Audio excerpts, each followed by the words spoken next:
Alhamdulillahirabbil alamin. Wa bihi nasta'inu ala umuri waddin. Wassalatu wassalamu ala asyrafil anbiya'i wal mursalin. Sayyidina wa maulana Muhammadin wa ala alihi wa ashabihi ajma'in. Wa ba'd. Jamaah salat maghrib Al-Falah yang kemudian kepada Allah, Ibu Bapak majelis ilmu yang dirahmati oleh Allah. Setelah hamdalah salawat kepada Rasulullah SAW yang akan kita kaji pada malam hari ini dengan tema kepemilikan, konsep kepemilikan dalam Islam. Tema ini merespon sebetulnya kasus yang berkembang viral di media sosial bahkan masyarakat pada umumnya tentang pengelolaan tambang yang ditawarkan oleh Presiden Jokowi yang umurnya tinggal beberapa belasan hari lagi. Ditawarkan kepada umat Islam, khususnya ormas-ormas Islam. Dan kita ingin melihat dari sudut pandang ajaran Islam tentang kepemilikan ini, di mana para ulama membagi kepemilikan ini menjadi 3 macam. Ada kepemilikan individu atau hak milik perorangan, ada kepemilikan bersama atau hak milik umum, dan ada kepemilikan negara. Al-milkiyatul khasah, kepemilikan individu. Al-milkiyatul amah, itu kepemilikan umum. Dan milkiyatul daulah, hak milik negara. Ini berdasarkan hadis-hadis Rasulullah, dan lebih dari itu adalah ayat-ayat Al-Quran. Maka sebagaimana biasa dalam kajian ini kita selalu mendasari dan mengambil salah satu di antara ayat-ayat Quran yang kita baca kemudian kita bahas. Untuk itu saya persilakan kepada semuanya, silakan kepada Mus'ab di depannya, lihat surat Al-Hadid ayat 57 ayat 7.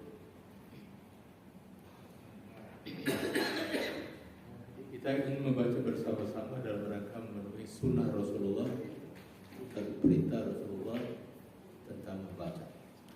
Iqra'ul Qur'ana fa innahu ya'ti yaumal qiyamati syafi'an li ashabihi. Karena itu sekali lagi surat Al-Hadid surat 57 ayat 7 akan kita baca bersama-sama. Kalau sudah siap semuanya.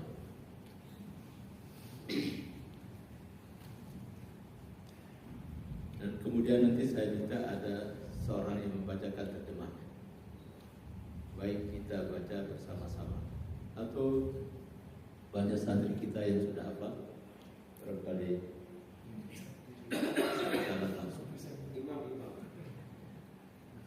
Imamnya tadi mana? Silakan dibaca, kami yang ikut. A'udzu billahi minasyaitonir rajim.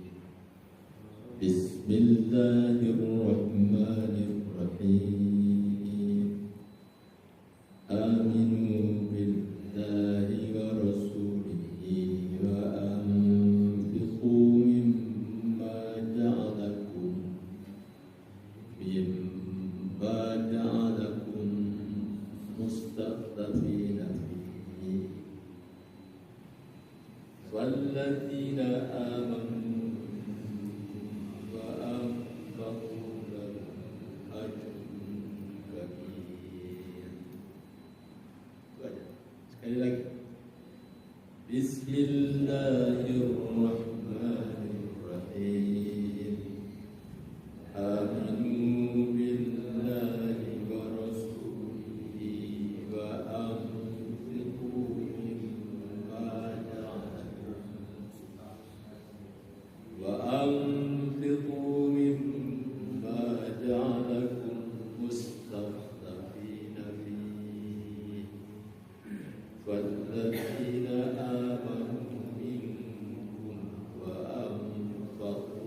Walahum ajrun karim.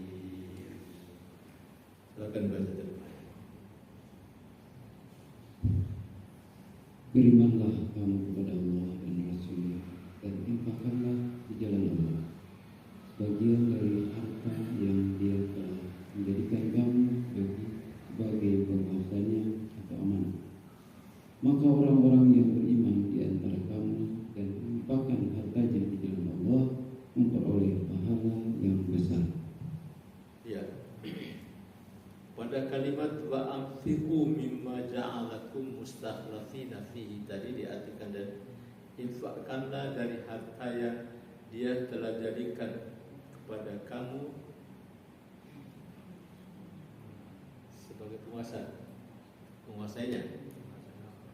Itu kalimat mustakhlafin diartikan dengan penguasa, dijadikan kamu sebagai penguasa.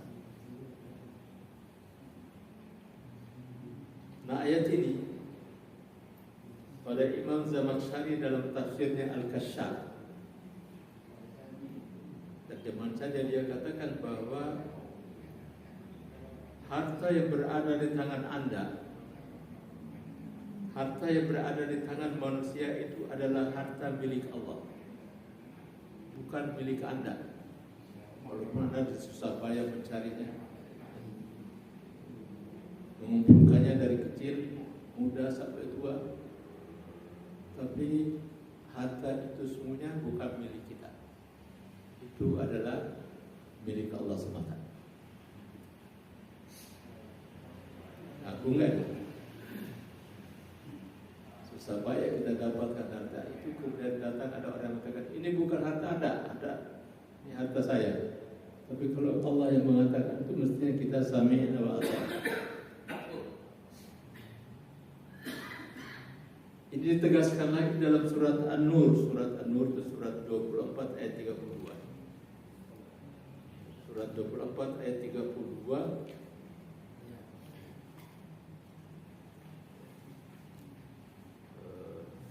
Ayatnya terlalu panjang. Kita cukupkan saja mencari di kalimat yang ada kandungan makna harta Allah. Kira-kira adanya di tengah. Kalau itu berapa baris ya satu, maka dia adanya di tengah.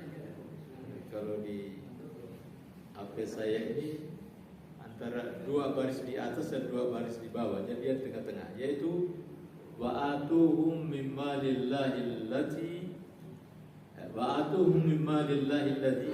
atakum. Sudah ketemu belum kalimat ini? Ya, 33 ya. Surat An-Nur ayat 33. Wa'atuhum min malillahi alladzi atakum. Kalimat ayat yang saya baca sudah ketemu kalimatnya? Ya, sudah. Wa'atuhum itu artinya berikanlah oleh kalian kepada mereka min malillahi, dari harta Allah, alladzi atakum, yang Allah berikan kepada kamu. Itu.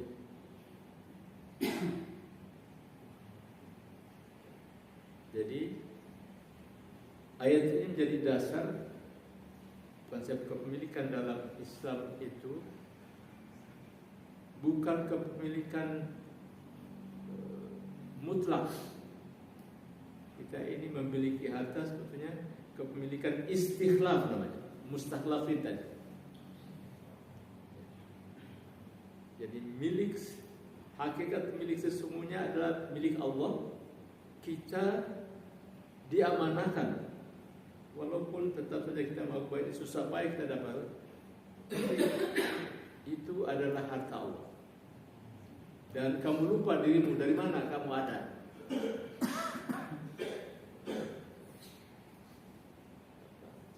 Napasmu, siapa yang berikan, manugerahkan. Tenagamu, semuanya dari siapa?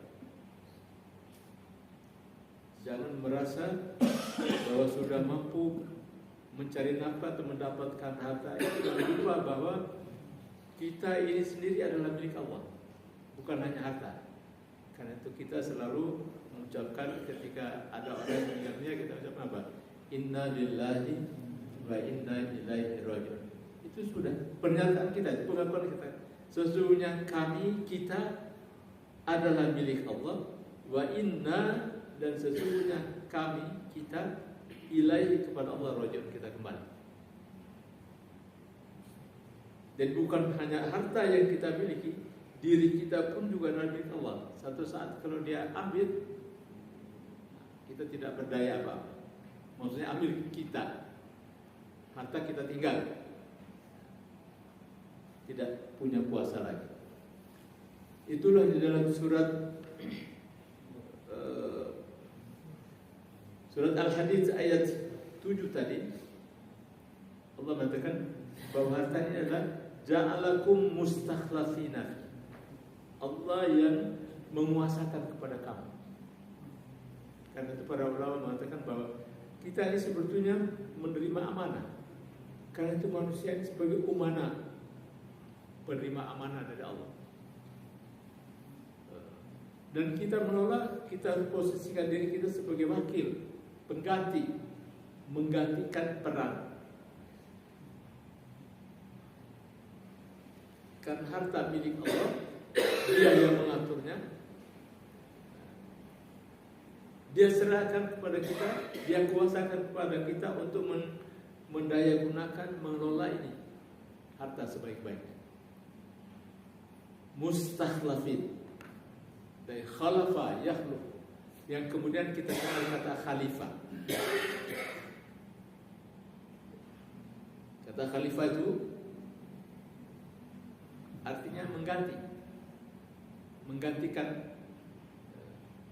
Maka kita kenal Abu Bakar Siddiq menggantikan peran kenabian Rasulullah Sallallahu Alaihi Wasallam.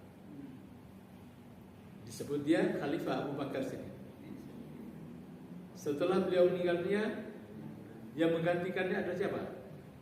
Umar bin Khattab, dia Khalifah yang kedua. Kemudian selanjutnya Utsman bin Affan, Ali bin Abi Thalib. Mereka adalah khalifah-khalifah. Ketika Umar menjabat sebagai khalifah, jangan kamu panggil saya khalifah, karena saya menggantikan khalifah. Jadi sesungguhnya Abu Bakar yang menggantikan Rasulullah. Kalau panggil saya khalifah masih pede. Orang yang datang sesudah saya nanti kan dipanjang. Ya khalifata, khalifati, khalifati, khalifati, dan seterusnya. Rasulullah. Karena itu kata Umar bin Khattab, panggil saya saja Amir, karena saya ini pemimpin kamu, Amirul Mukminin.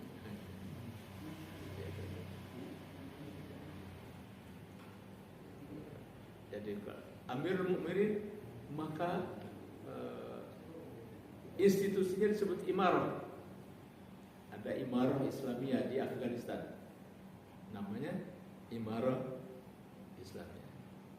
Kalau dipanggilnya khalifah, institusinya disebut khilafah.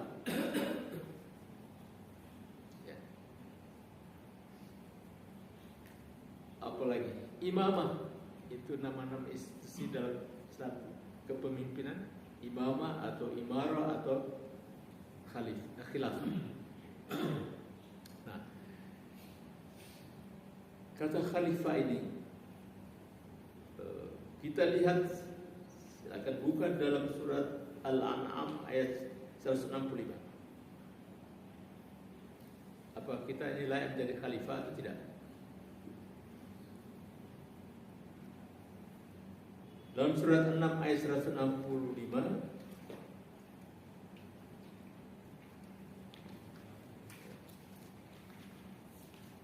surat Al-An'am ayat 165, sudah, wa huwa alladhi ja'alakum khala'ifal ardi wa rafa'a ba'dakum fawqa ba'din darajat la'allakum fima atakum liyabluwakum fima atakum inna rabbaka sari'ul hisab. Artinya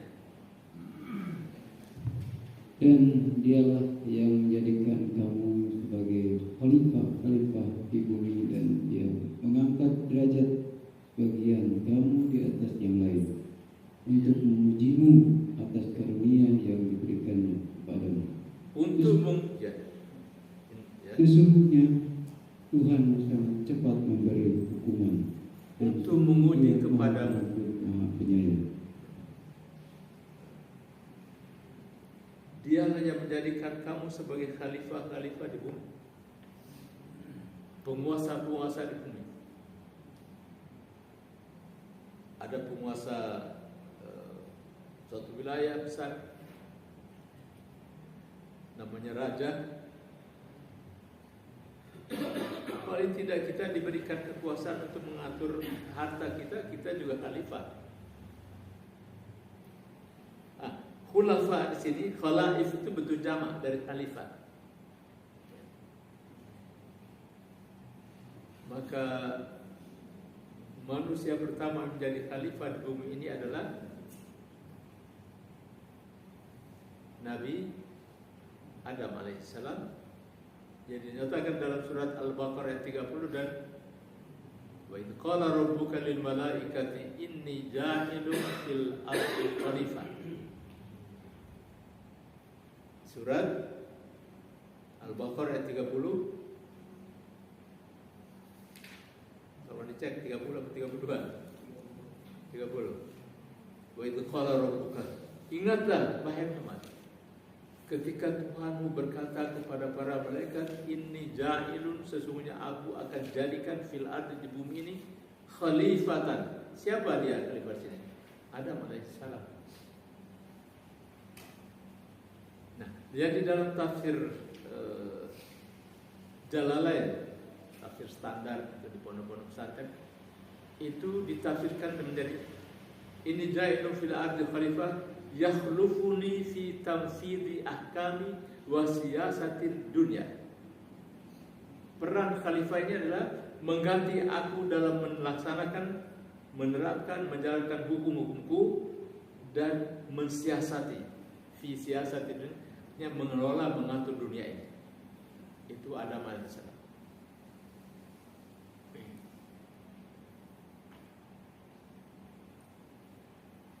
Kata khalifah ini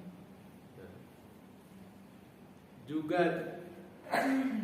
diulangi, ditujukan kepada Nabi Daud alaihissalam. Lihat dalam surat Shad, surat 38 ayat 25.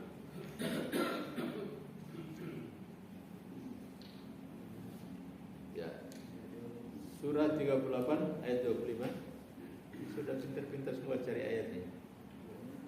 Sudah terbiasa kan. 25 ya. Ya Daud 26. Ya 26. Ya Daud, inna ja'alnaka khalifatan fil ardh. Wahai Daud, Nabi Daud alaihissalam, kami jadikan engkau sebagai khalifah di bumi. Kalau dalam Bible, dalam Injil kan ceritanya bukan Daud, siapa? David dan Goliat. Kalau Al-Quran kan Talut dan Jalut. Allah Subhanahu wa Ta'ala mengutus Nabi Daud dan sekaligus menyerahkan, memberikan kepadanya kekuasaan yang disebut dengan atau kalau dalam kisah Injil itu David. Inna ja'alnaka khalifatan fil ardi fahkum bainan nas. Perannya adalah menghukum, memerintah. Maka orang yang memerintah disebut hakim, memutuskan. Fahkum bainan nasi bil haqqi. Kamu atur perintah manusia dengan benar. Wala tattabi'il hawa. jangan kau ikuti kehendak hawa nafsu. Wa yudilluka an sabilillah, maka kamu akan tersesat, disesatkan dari jalan Allah. Ya. Jadi itulah kata khalifah, khalaif bentuk jamaknya, yang akar katanya sama dengan mustakhlafin, kaitannya dengan surat Al-Hadid ayat 7 tadi, mustakhlafina. Kalau mustakhlaf itu orang-orang yang diberi kekuasaan.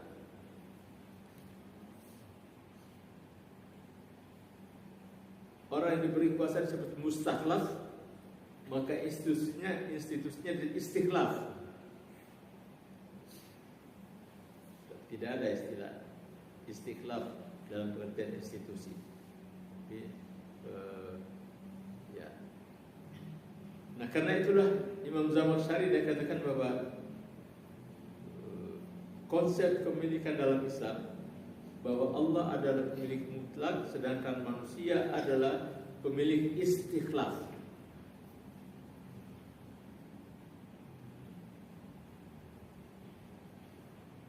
Atau juga disebut dengan umana, orang-orang yang beri amanah, atau wukala, orang-orang yang diberi yang diserahkan sebagai wakil untuk mengurus sesuatu, atau khulafa yang diberikan kekuasaan, atau khalaif dalam surat Al-An'am ayat 165.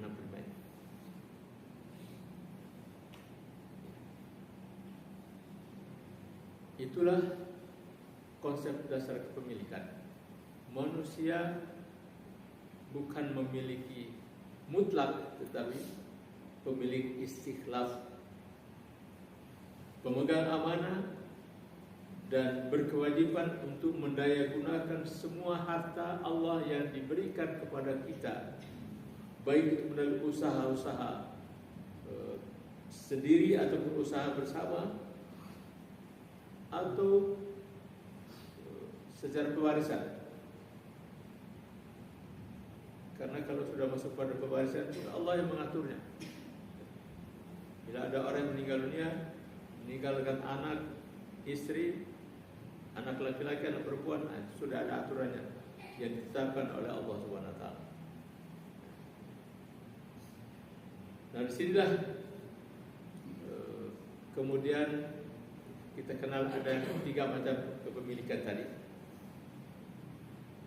Kepemilikan individu artinya kepemilikan karena kita yang berusaha sendiri, mendapatkan sendiri, apakah mendapatkan bersama-sama, lalu kemudian menjadi milik kita sendiri masing-masing, diakui di dalam Islam. Sementara dalam ideologi komunis kan tidak mengakui adanya hak milik individu. Ada enggak itu? Komunis tidak mengakui adanya hak milik individu. Yang ada adalah hak milik bersama. Jadi ada hak milik individu yang diakui oleh Islam, ada hak milik bersama yang disebutkan dan tidak boleh dialihkan kepada perorangan.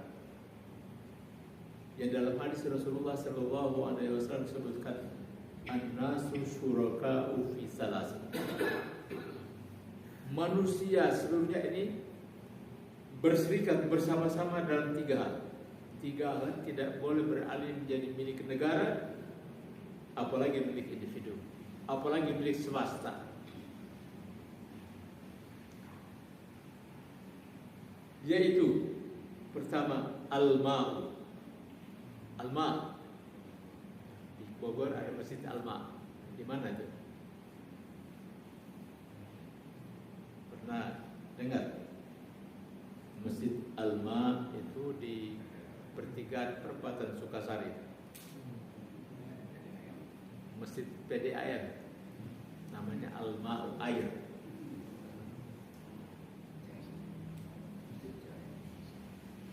karena sedang nyasar sholat di situ baca Alma, oh masjid ini masjidnya punya PJM, kasih nama Alma. Air tidak boleh menjadi milik per orang, maksudnya adalah sumber mata air. Kalau ini iya, gelas ini. Nah, sekarang kita hitung sudah berapa banyak sumber-sumber mata air yang beralih menjadi milik per orang, milik perusahaan swasta. Tidak boleh. Syariat mengamanahkan kepada negara untuk mengelolanya guna kesejahteraan umum. An-nas, manusia seluruhnya, baik yang mukmin ataupun kafir, apalagi yang munafik, semuanya itu. Jadi kalau sudah dikelola oleh PDM sudah tepat. Tapi ketika ada sumber-sumber mata air yang dialihkan kepada swasta, itu yang melanggar syariat agama Allah Subhanahu wa taala. Karena Allah menyatakan melalui lisan Rasulullah, an-nasu syuraka'u fil ma'. Yang pertama adalah air. Yang kedua apa? Yang kedua an-nar. Api. Nar. Narullah. Tadi dibacakan narullah allati al-muqaddatul lati tattali ala afidah, itu. Nah, neraka situ. Api Allah situ maksudnya api. Nar ini api, sumber api. Sumber api misalnya apa saja? Ya, yang terpendam di bumi. Pertama itu gas, sumber api. Apa lagi? Minyak. Apa lagi? Yang sedang rame-rame di lola itu nikel, ya. Itu termasuk sumber api. Itu termasuk api sih. An-nar dalam hadis Rasulullah.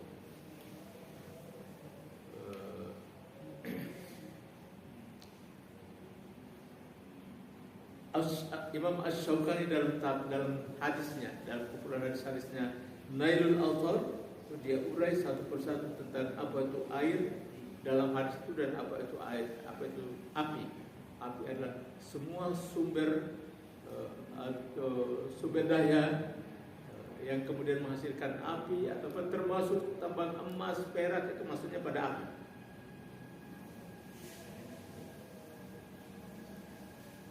Tidak boleh menjadi milik orang.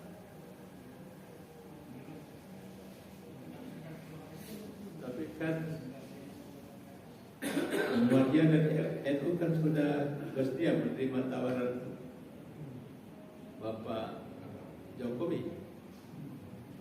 Ya tetap saja kalau syariatnya mengatakan begini, tidak boleh kita langgar harusnya.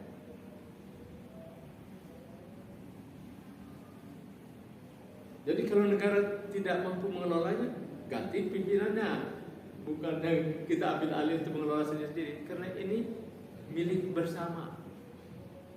Kalau dikelola secara per orang atau partikelir atau swasta, itu hanya untuk sebatas mereka. Kita yang tidak masuk dalam organisasi itu kan dia kebagian. Padahal para ekonom mengatakan bahwa tambang emas di Papua yang dikelola oleh Freeport itu, kalau dikelola dengan sebaik-baiknya, maka anak-anak kita tidak perlu bayar sekolah mahal, semuanya bisa gratis.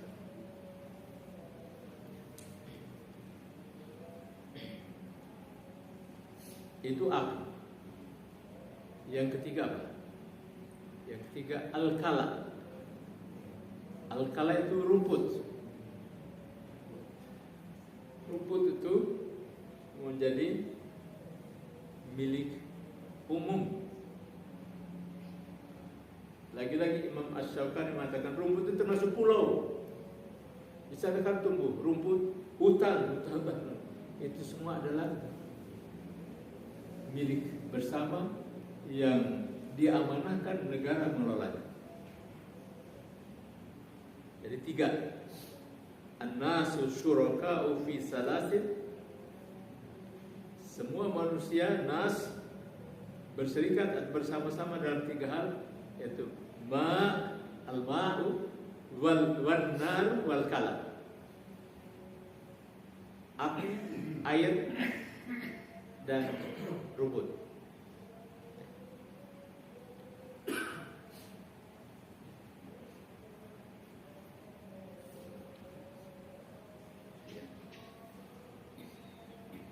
Maka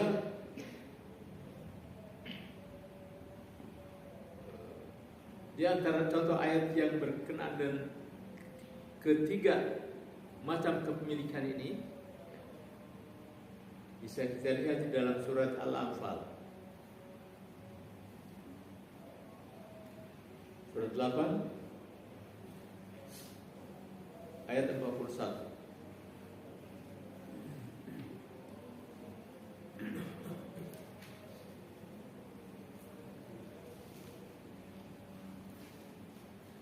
Wa'lamu annama ghanimtum min syai'in fa inna lillahi khumsahu wa lirrasuli wa lidhil qurba wal yatama wal masakin wa ibnis sabil in kuntum amantum billahi wal yawmil akhir. Surat Al-Anfal ayat 41. Itu sudah mencakup 3 macam kepemilikan ini. Walaupun ini terkait dengan harta ghanimah, rampasan perang.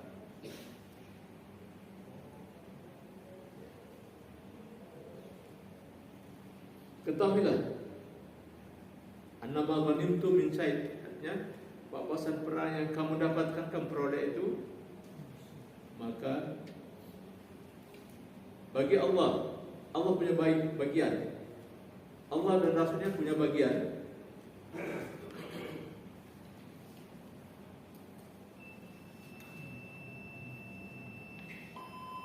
Kemudian para mujahidin, maka tanah Palestina itu dalam sejarahnya adalah milik para mujahidin, dikapling waktu di masa Khalifah Umar bin Khattab. Tapi kemudian para mujahidin semuanya mengatakan bahwa tidak, hak kami kembalikan kepada Khalifah. Kita jadikan ini sebagai tanah wakaf kaum muslimin seluruh dunia.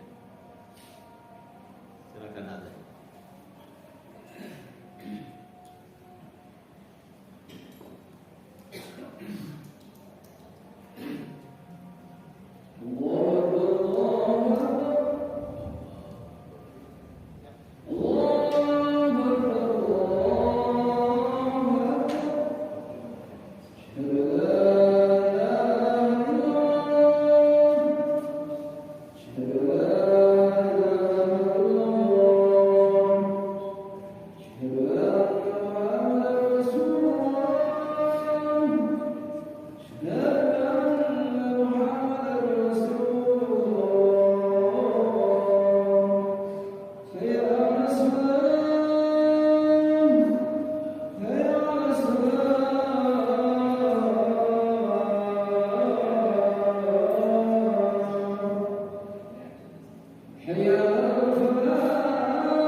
Ya, kita lanjutkan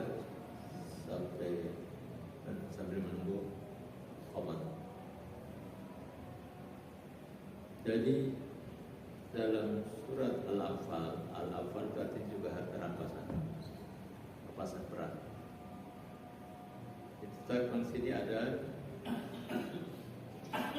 pembagian dari harta rampasan itu, namun untuk Allah dan Rasulnya. Rasulullah Shallallahu Alaihi Wasallam itu orang kaya, dia dapatkan bagian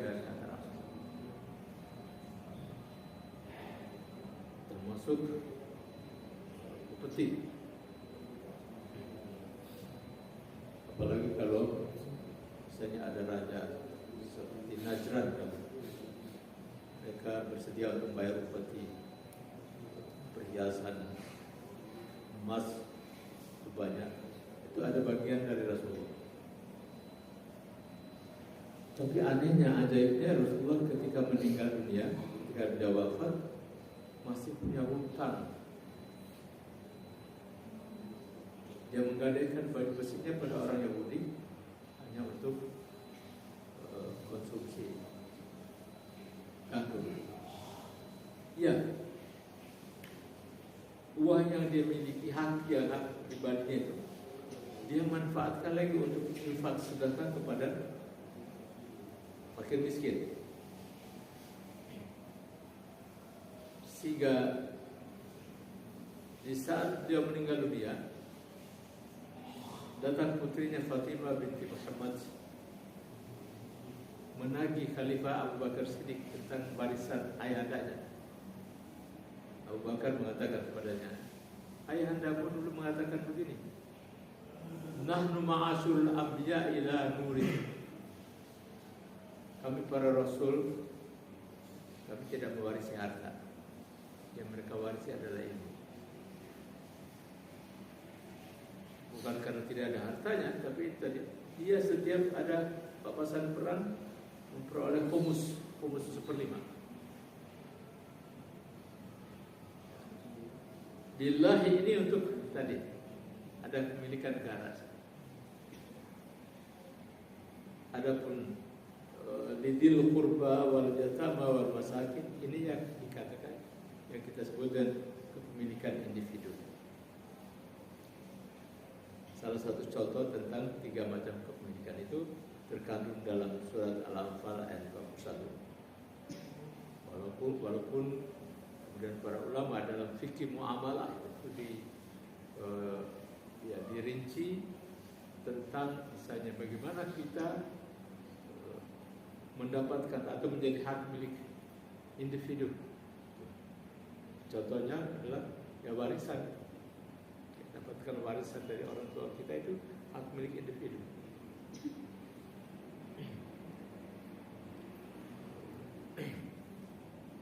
Berburu, di fikih disebutkan misalnya berburu, orang berburu.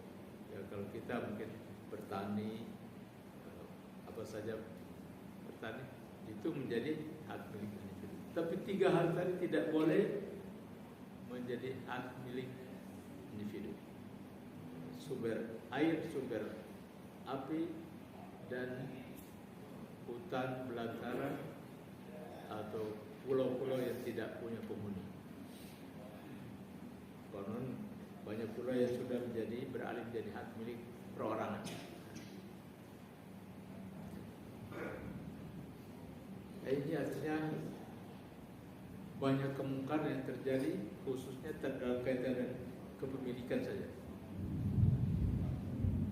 Kemungkaran dalam arti melanggar aturan agama. Sebagai seorang muslim, saya tidak boleh melanggar itu. Maka orang yang melanggarnya, kita punya kewajiban untuk menegur. Itu yang disebutkan kewajiban amar ma'ruf dan nahi munkar.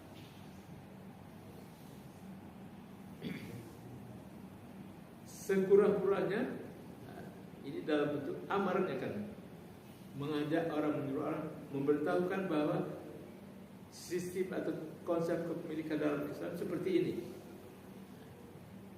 Itu amar ma'rufnya, supaya orang semuanya tahu bahwa seperti itu. Islam tidak hanya mengatur urusan ibadah ritual, tetapi dalam hal kepemilikan pun diatur secara rinci oleh Islam.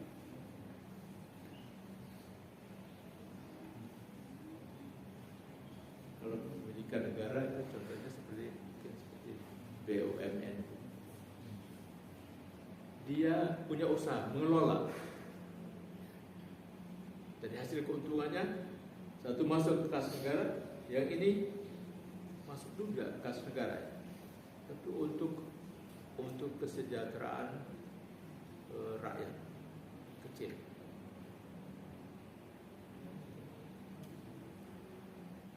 Maka tadi dalam surat Al-An'am ayat 97, Al-A'raf, walau anna ahlal qura amanu wattaqaw la fatahna 'alaihim barakatim minas sama'i wal ardh.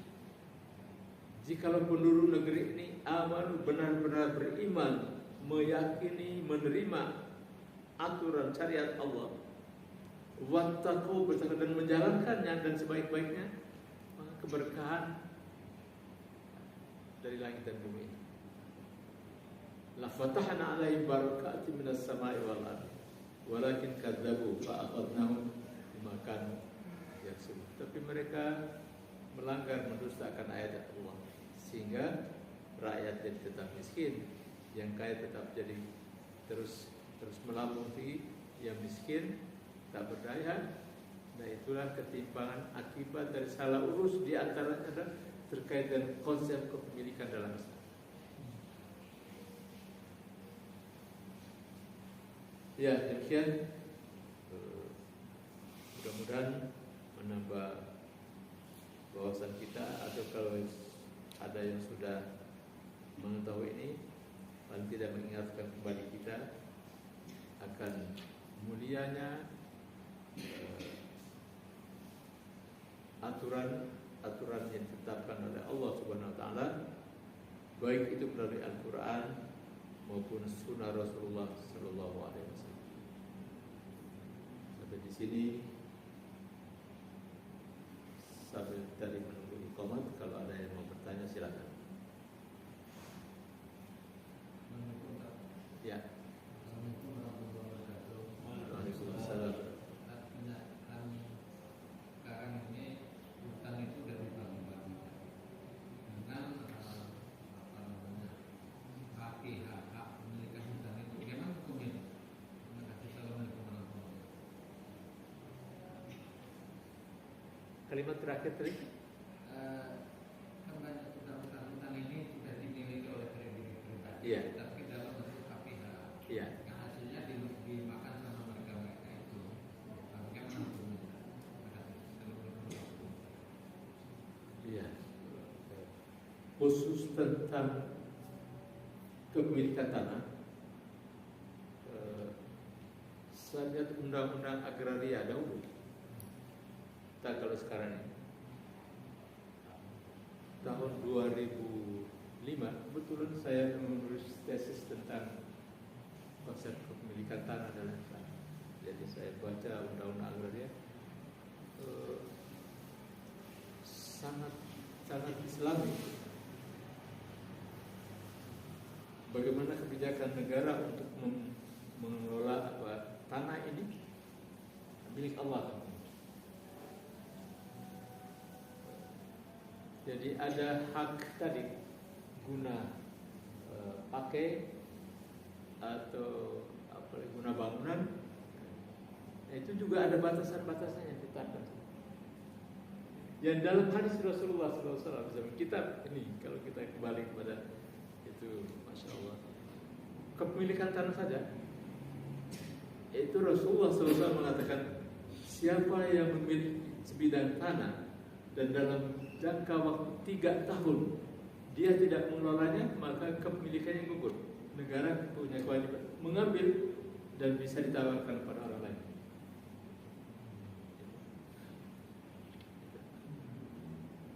Siapa mangkana lahu ardun, siapa yang memiliki tanah.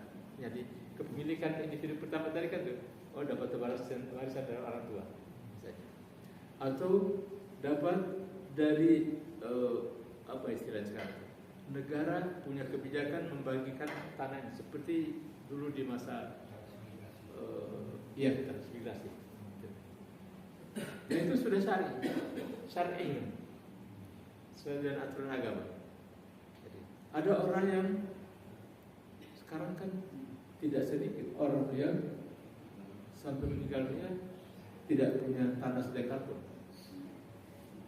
Dia hidup di atas tanah orang lain, apakah itu kontraktor kah atau menjadi apa, tidak punya tanah. Nah itu negara punya kewajiban untuk memberikannya, maka untuk tempat tinggalnya sampai kepada mengelola hasil bumi. Jadi itu memang dalam kaitan dengan hukum tanah dibolehkan negara mengatur, memberikan apa tadi, hak guna bangun atau hak guna ini dalam tempo tertentu. Kalau sampai 3 tahun diberikan tapi tidak dikelola, diambil kembali. Harus dia kelola sendiri. Ya mungkin kalau sekarang apa itu? Misalnya perkebunan karet, apalagi yang lain-lainnya. Seperti itu. Sudah terjawab.